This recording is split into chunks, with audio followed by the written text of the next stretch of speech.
Okay, Teutonic and Norse Magic Part 2, where I talk about let's break down the bare bones of what this magical system is related to. So, number one, the human soul is patterned like a tree.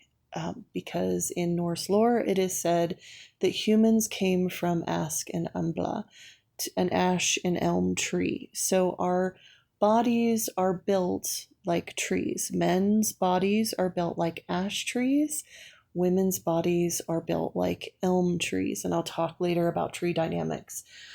But it's important to remember that the fact that the Norns cultivate and live at the roots of the tree and they support the main well that the tree gets its nourishment from, it's important to remember that the Norns basically control how your soul gets fed. This is how vital the Norns are towards Germanic magic. And if you are practicing the runes and you are seeking to practice Norse magic and to connect to your ancestors, if you do not have a practice that honors the Norns, you are probably missing the mark spiritually, because you are missing the very goddesses that are in charge for the nourishment of your soul. And because of Christian propaganda, we have so many people say, oh no, stay away from the Norns. They're scary. There's all these scary women. They're almost treated like Baba Yaga in Russia. And there is a chapter in the Grimm's brothers' Teutonic mythology books on something called the mystery of the woodwives.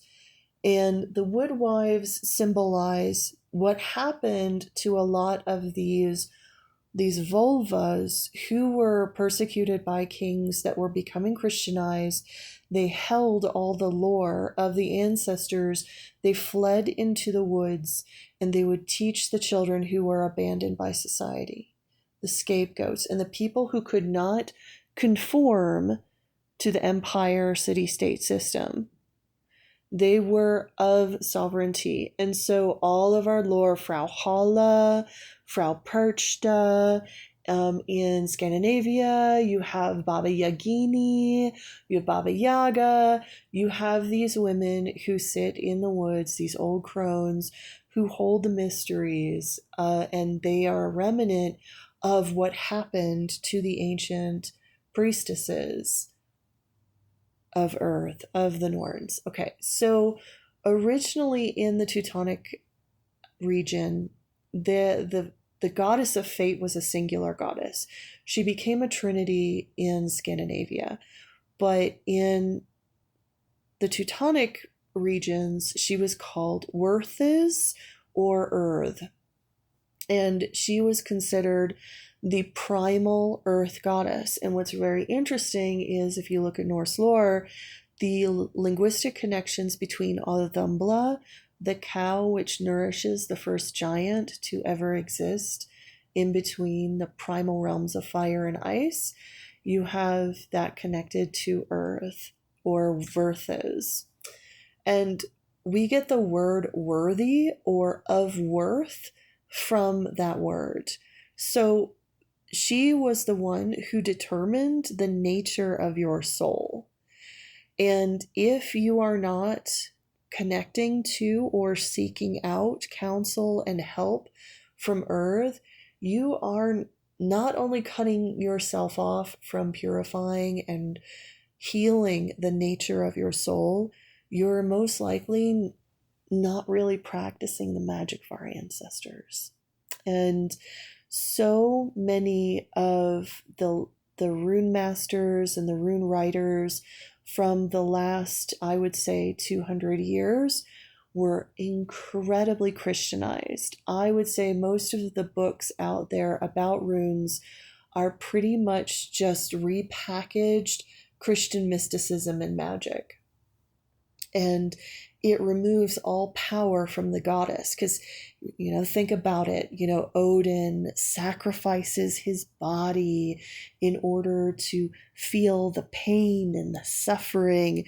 What does that sound like? To take on the suffering of his people so he can grasp and get some magical information that's going to save his people from the enemy. That's a masculine journey of gods of the Middle East. This is all war god stuff. But the greatest power of the Teutonic people was their great mother goddess Earth, and how she encouraged people to sit with her at the well of the beginning and ending of all things, so that we can actually face the true nature of our souls. Because if we are not facing the true natures of our souls, we will continue to experience the same narratives lifetime after lifetime after lifetime. And that's why the sagas are fraught with trauma and drama of all of these men committing terrible acts of misogyny, genocide, violence, rampant hedonism, and cruelty, and not even looking at the nature of their own soul. And are they truly honorable? Are they truly living where they're protecting the land and the women and the children? Because a lot of what's considered Anglo-Saxon heroism is really just repackaged Christian misogyny.